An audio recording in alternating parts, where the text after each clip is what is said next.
안녕하세요. 읽어주는 여자, 강원도에 사는 도시여자 강도녀입니다. 오늘의 사연 시작하겠습니다.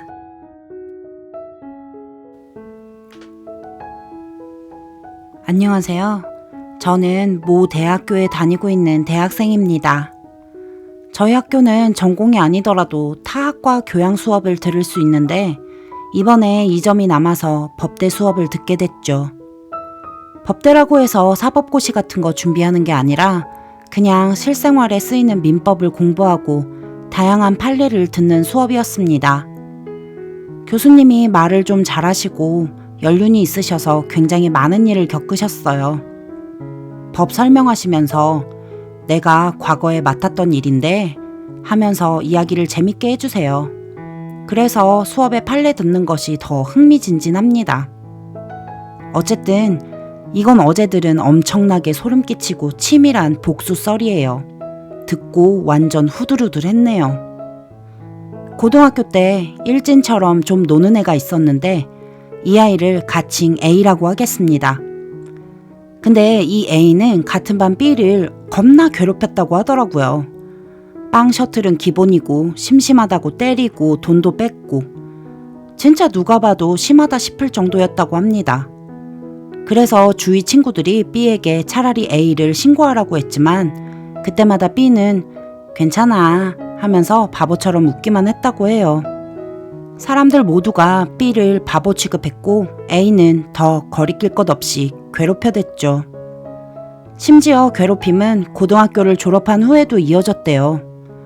정확히 말하자면 A가 B를 불러서 일방적으로 셔틀처럼 쓰는 거였죠. 대학을 간 후에도 B는 A가 부르면 어디든지 달려나갔대요. 심지어 둘은 다른 대학에 갔지만 A는 대리 출석은 기본이고 심지어 자기 대신에 대리 시험까지 치게 했다고 하더라고요. 물론 공부도 B가 해야 했고요. A는 B가 있으니 싱가싱가 놀기만 했습니다. 그런데 어느 날 사건이 터졌죠. 이유는 별거 아니었어요. 그냥 A가 B를 불렀는데 한 30분 정도 늦게 온 거예요. 그런데 평소였다면 처량하게 빌었어야 할 B가 A를 엄청 태연하게 대했대요. 그리고 A가 무섭게 분위기 잡아도 B는 무서워하는 척도 안 하고 오히려 낄낄대면서 화를 돋구더래요. A는 몇 년 만에 B가 자신에게 뻗팅기는 걸 보고 이 새끼 봐라 하는 마음에 진짜 엄청나게 팼대요. 원래 자주 팼지만 왜 그런 거 있잖아요. 양아치들이 자기 무시한다고 생각하면 화나서 나대는 거. A는 이번에도 엄청 패면 B가 또 겁먹고 빌빌댈 거라고 생각했던 거죠. 그런데 그 다음날 A는 경찰에게 연락을 받았대요. B가 A를 고소했다는 거였어요. 고소 이유? 당연히 폭력이죠. 하지만 그거 말고 더 있었어요. B는 자신이 지금까지 A에게 맞았던 상처나 흉터를 모두 사진 촬영을 해서 이미지 파일로 저장을 해놨더래요. 또한 A가 자신에게 돈을 빌려달라고 했던 것, 대리 출석과 대리 시험을 치라고 강요했던 카톡 증거들을 다 저장해서 가지고 있었던 거예요. 알고 보니 이건 B의 치밀한 계획이었던 거죠. 고등학교 때 신고를 해봤자 청소년이기 때문에 솜방망이 쳐버린 데다가 학교가 쉬쉬하는 경향이 있어서 어차피 자신이 원하는 만큼의 처벌을 받지 못할 것이라고 생각했던 거예요. 그래서 B는 A가 성인이 되어서 합당한 처벌을 받을 때까지 기다리고 있었던 거죠. 하지만 성인이 된 후에 A가 자신에게 흥미가 떨어지게 하면 안 되니까 일부러 부하 노릇을 자처하면서 A가 자신에게 더 못된 짓을 하도록 유도했던 거였어요.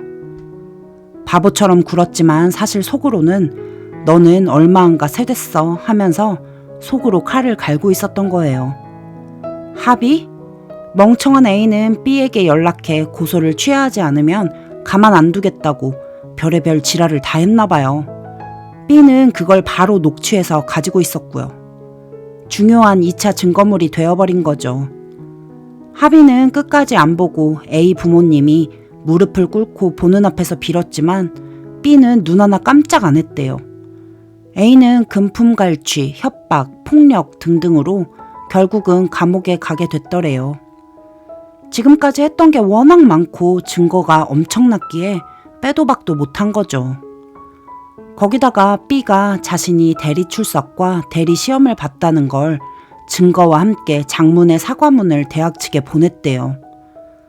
대학 측은 다행히 B에 대해서 어느 정도 이해를 해주었지만 A는 당연히 대학에서 퇴학당하고 뿐만 아니라 친했던 동기, 선후배 사이에서도 완전히 매장당했고요. 복수가 여기서 끝났을 거라고 생각하셨나요? 놀랍게도 B의 복수는 여기서 끝나지 않았어요. A가 출소한 후에 B는 철저하게 A의 인생을 망가뜨리기 시작했습니다. 대학에서 퇴학당한 A는 급한 대로 아르바이트나 소규모 회사 같은 데 취직했지만 B는 어떻게 알았는지 A가 가는 데마다 따라가서 이 사람은 전과자인데다가 폭력을 휘두르는 겁나 나쁜 놈인데 일 시킬 겁니까? 하면서 의도적으로 A의 전과 사실을 알리기 시작했죠. 당연히 A는 가는 족족 쫓겨나기 바빴고요. 심지어 어떤 여자랑 만나는 관계였는데 여자한테 가서 전과 사실을 폭로했대요. 당연히 차 투 더 임, 차였죠. A는 가만히 있었냐고요? 가만히 있을 수밖에 없죠. 한 번 감옥에 들어갔던 A는 죽어도 다시 감옥에 가고 싶지 않았죠. 솔직히 감옥에서 편한 대접 받는 건 진짜 어디 건달들이나 그런 거지 기반도 없이 폭력으로 들어간 양아치 찌르레기가 가서 어떤 대접을 받았겠어요.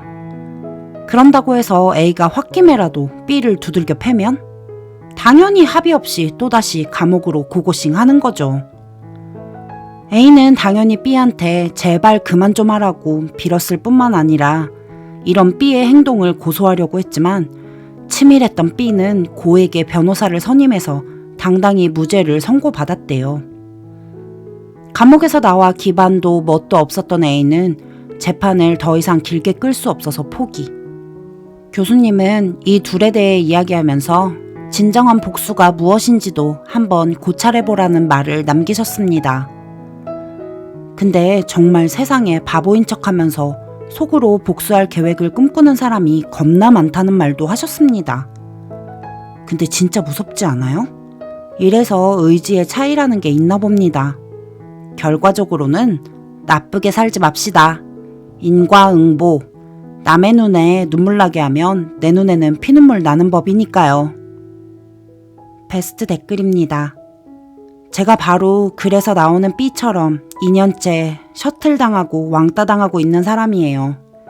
맨날 돈 뺏기고 옷도 빌려가는 거라면서 뺏어가고 부모님한테는 말도 못해요. 머릿속으로는 수천 번, 수만 번 걔들한테 복수해주는 상상을 하지만 사실 그럴 용기도 없는 한심한 인간이에요. 사실 복수심 없는 사람이 어딨겠어요. 그치만 전 머릿속으로 상상만 할 뿐 절대 못할 걸 알고 있어요. 왜냐고요? 내일 학교 가면 걔네들 또다시 마주쳐야 하니까요. 걔네들은 저한테 두려움의 대상이자 어디서 뛰어내리고 싶게 만드는 존재들이에요. 그런데 스니님이 올려주신 이 글 마지막에 교수님께서 진정한 복수가 무엇인지에 대해서 한 번 더 고찰해보라는 말씀. 왠지 찡하게 가슴을 때리네요. 순간 눈물이 핑 돌았어요. 사실 어쩌면 전 그 아이들에게 그렇게 당해도 아무런 저항도 못하는 한심한 인간이고 그걸 그 아이들도 다 알고 있으니 저한테 저렇게 해대는 거겠죠. 정말 죽고 싶게 만드는 그 아이들한테 어떻게 복수해줄지 그리고 정말 어떤 게 진정한 복수인지 저도 지금부터 진지하게 고민해보려고 해요. 그리고 꼭 B처럼 복수에 성공할 거예요. 스니님, 글 올려주셔서 정말 감사합니다. 진짜 남의 눈에서 눈물 빼고 잘 사는 인간들 없다. 어린 놈의 새끼들이 어디서 못된 것만 쳐배워서 저렇게 깡패 양아치 새끼들이나 하는 짓거리 비스무리하게 흉내나 내고 스니 말 맞다나 세상에 바보처럼 웃고 있어도 속으로는 칼 갈고 네 등에 칼 꽂을 생각만 하면서 복수의 칼을 갈고 있는 사람들이 많다는 거 잊지 말아라 이 양아치 찌르레기들아. 끝에 시원하게 복수해주긴 했지만 B가 몇 년 동안 지독하게 당하면서 얼마나 수많은 밤을 혼자서 죽음과 삶을 고민했을까 생각이 드네요. 저도 중딩 때 한동안 왕따 당해본 적이 있어서 이런 글만 봐도 그때의 기억이 스물스물 되살아나요. 저런 것들한테 절대 지면 안 돼요.